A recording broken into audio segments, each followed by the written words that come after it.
Bonjour. Père Ismaël, bonjour. Bonjour mon cher Olivier. Comment allez-vous, mon Très père? bien, grâce à Dieu. Je crois que vous avez une question à nous poser. Mon père, je voudrais que vous nous parliez aujourd'hui des réalisations historiques de l'Antéchrist. Les réalisations historiques de l'Antichrist. Tout à fait. Un sujet très important. Je préciserai tout de suite réalisation partielle de l'Antichrist.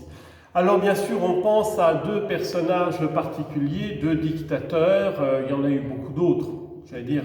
Alors pourquoi est-ce que les dictateurs sont des figures spéciales de l'Antichrist? Parce que, comme dit le livre de Job, le démon est le roi des chefs d'orgueil.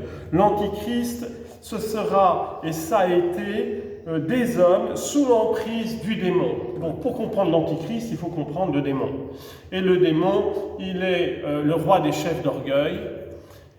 Il veut détruire la création, il veut se faire adorer comme Dieu à la place de Dieu, c'est donc le rival de Dieu, le rival du Christ, et il est le menteur et l'homicide des origines.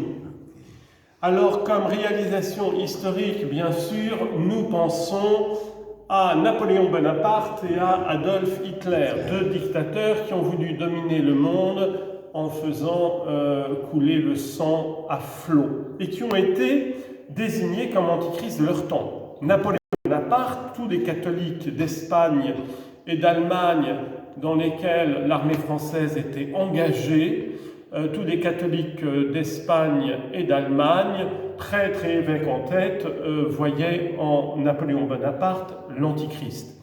Pourquoi? Parce que les armées françaises, qui étaient armées révolutionnaires, les armées de la Révolution française, elles détruisaient les églises partout où elles pouvaient.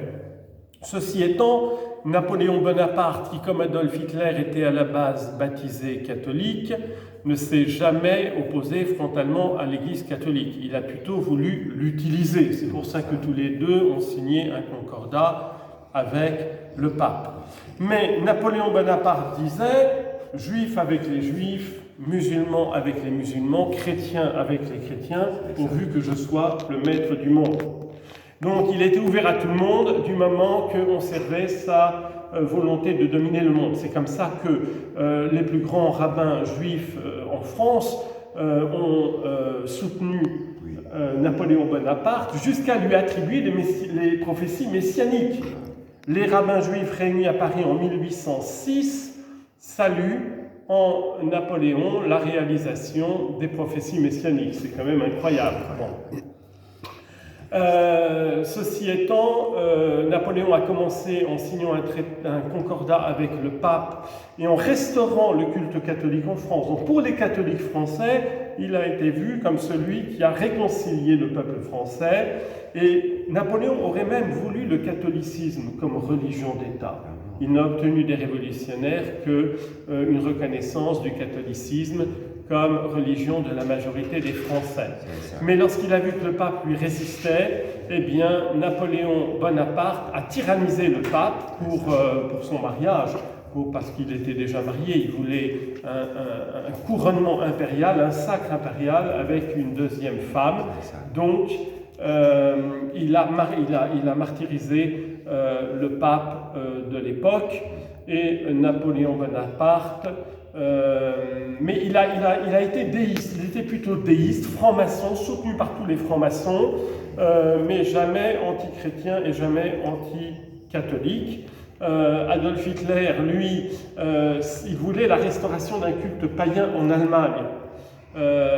Donc ça a été beaucoup plus grave. Son idéologie était raciste, extrêmement destructrice. Donc je crois que comme réalisation de l'Antichrist, Adolf Hitler est allé beaucoup plus loin avec sa haine du peuple juif. Or le peuple juif, c'est quand même la chair et le sang de notre Seigneur. Donc on voit bien qu'il y a derrière ça une haine du christianisme. Que le Seigneur vous bénisse tous. Merci. Merci, mon père. Voilà.